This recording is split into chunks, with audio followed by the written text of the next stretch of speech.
Metro కొత్త మలుపు 2 దశలకు కలిపి ఒకే సంస్థ నుంచి అప్పట సమకూర్చే బాధ్యతను కేంద్రం తీసుకుంటుంది. ఇదే మలుపు. యాక్చువల్గా ఈ 2 ఫేజెస్లో భాగంగా ఫస్ట్ ఫేజ్ ఇప్పుడున్న ఫేజ్లో ఎల్ఎన్టీ మొన్నటిదాకా నిర్వహించింది. ఎల్ఎన్టీ నుంచి రాష్ట్ర ప్రభుత్వం స్వాధీనం చేసుకున్నది దాన్ని. 13,000 కోట్లు ఏదో లెక్క ఉన్నది కదా. సో అయితే 13,000 కోట్లు ఎల్ఎన్టీ కట్టాలి కదా వాళ్ళ దగ్గర నుంచి టేక్ ఓవర్ చేసినప్పుడు.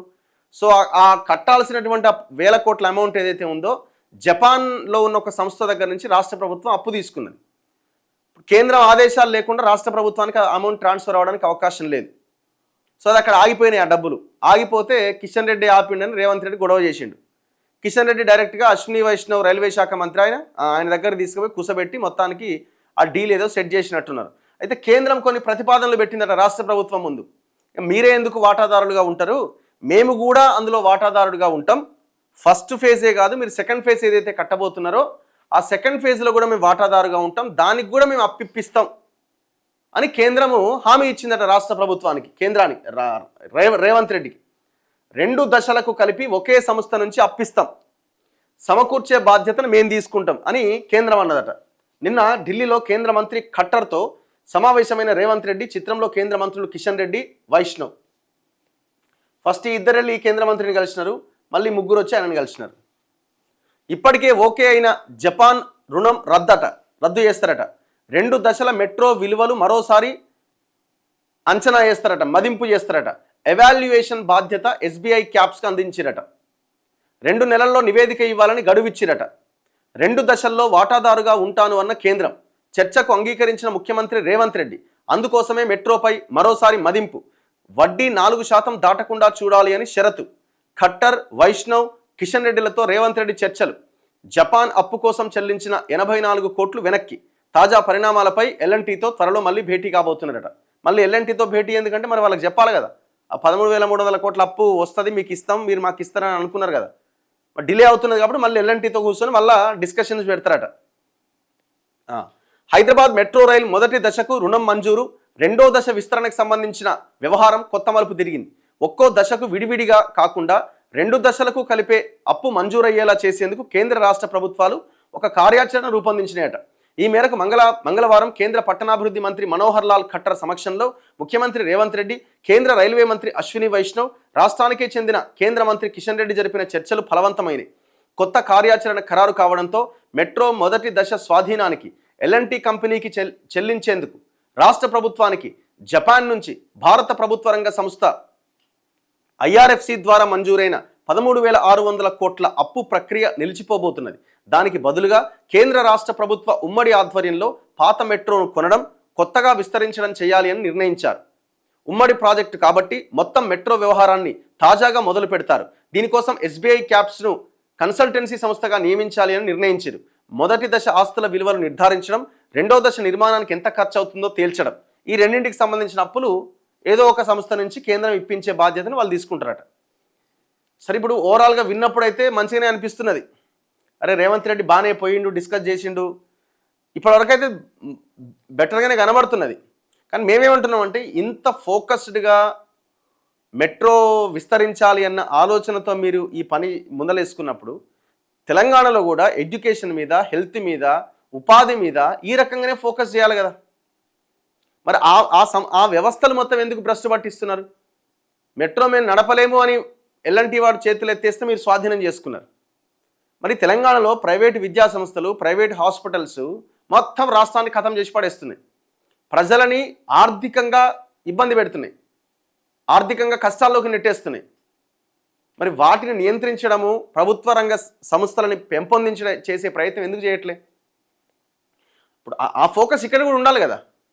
కాటగలిసిన మెట్రో అనాలోచిత నిర్ణయాలతో ఉన్న రైలు ఆగమైందట. పెత్తనం కేంద్రం చేతుల్లో పెట్టి ఉత్త చేతులతో వెనుదిరిగిన ముఖ్యమంత్రి అట. 30,000 కోట్ల ఆస్తులపై రేవంత్ కన్నుబడ్డదట. మెట్రో లూటీకి ముఖ్యమంత్రి స్కెచ్. వాటిని తన కుటుంబ సభ్యులు, అన్నదమ్ములు, అనుచరులకు కట్టబెట్టేందుకు భారీ కుంభకోణం అట. అందుకే ఎల్ఎన్టీని రాష్ట్రం నుంచి తరిమేసిరట. 14,000 కోట్ల అప్పును రాష్ట్రంపై రుద్దుతుండు. మెట్రో రైలు పేరుతో రేవంత్, కిషన్ రెడ్డి డ్రామా ఆడుతున్నారు. బీజేపీకి చిత్తశుద్ధి ఉంటే గత సర్కారు ప్రతిపాదించిన మెట్రో విస్తరణకు ఎందుకు ఆమోదం తెలపలే? తుగ్లక్ హిట్లర్ కలయికల రేవంత్ రెడ్డి పాలన. కాంగ్రెస్ హామీలు నెరవేరిస్తే రాజకీయ సన్యాసం. ఇప్పుడు మీరు ఏమనుకుంటున్నారు, మీరు ఏం చేయాలనుకుంటున్నారు? మెట్రోని ఎల్ఎన్టీ దగ్గరే ఉంచాలా, ప్రభుత్వం టేక్ ఓవర్ చేయాలా? క్లారిటీ ఇవ్వండి ఫస్ట్. లేదు ప్రైవేట్ కంపెనీ వాడు మెట్రో ఎల్ఎన్టీ దగ్గరే ఉంచండి అని మీరు మీరు మీరు వెళ్ళి కేంద్రానికి రిక్వెస్ట్ చేయండి. మరి మీరు ఒకవేళ అదే అయితే మీరు ఆ డిమాండ్ని మీరు వినిపించండి.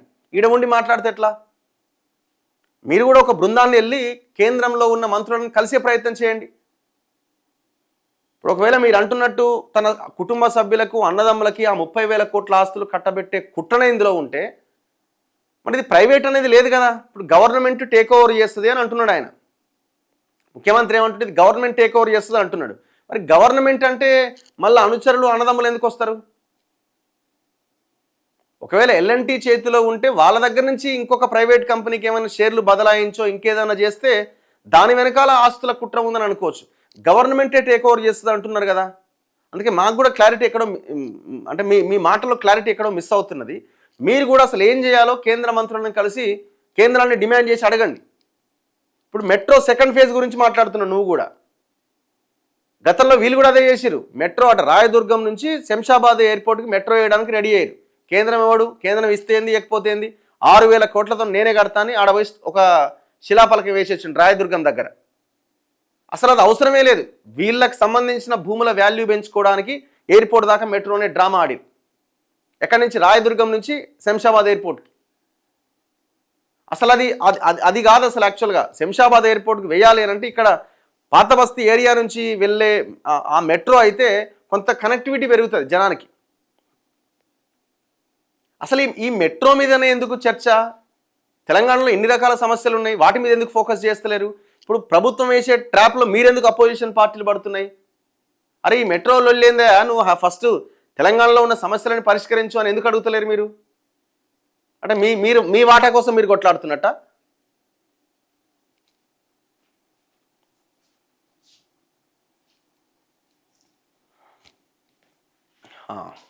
ఇది ఏదో మొత్తానికైతే ఇప్పుడు ముఖ్యమంత్రి కూడా ఇంత ఫోకస్డ్గా ఓన్లీ ఆన్ మెట్రో మీద 2 రోజులు ఢిల్లీలో ఉండి ఇంత పెద్ద చర్చ, కిషన్ రెడ్డిని కూడా వెంట పెట్టుకొని మొన్నటిదాకా తిట్టుకున్న కిషన్ రెడ్డి, రేవంత్ రెడ్డి సడన్గా కేంద్ర మంత్రి ముందు కలిసి కూర్చొని నవ్వుకుంటూ మాట్లాడడం, ఇవన్నీ పరిణామాలు చూస్తున్నప్పుడు ఏముంటుందంటే దీని వెనకాల ఆ మెట్రో వేయడం ద్వారా అక్కడ ఉన్నటువంటి వీళ్ళ యొక్క భూముల వాల్యూని పెంచుకునేటువంటి ఒక ప్రయత్నం. ఇప్పుడు ఆయన ఫ్యూచర్ సిటీ అనేది అంటున్నాడు కదా, ఆ ఫ్యూచర్ సిటీకి మెట్రో అంటున్నాడు కదా. ఇప్పుడు సెకండ్ ఫేజ్లో భాగంగా సెకండ్ ఫేజ్ ఏ, సెకండ్ ఫేజ్ బి, ఇలా 2 ఉన్నాయి మళ్ళా. సో ఇవన్నింటి ఆలోచనల నేపథ్యంలో ఆ పరిధిలో ఉన్నటువంటి భూముల వాల్యూస్ని పెంచుకునేటువంటి ఒక ప్రయత్నం, అంతకుమించి ఏం లేదు ఇందులో.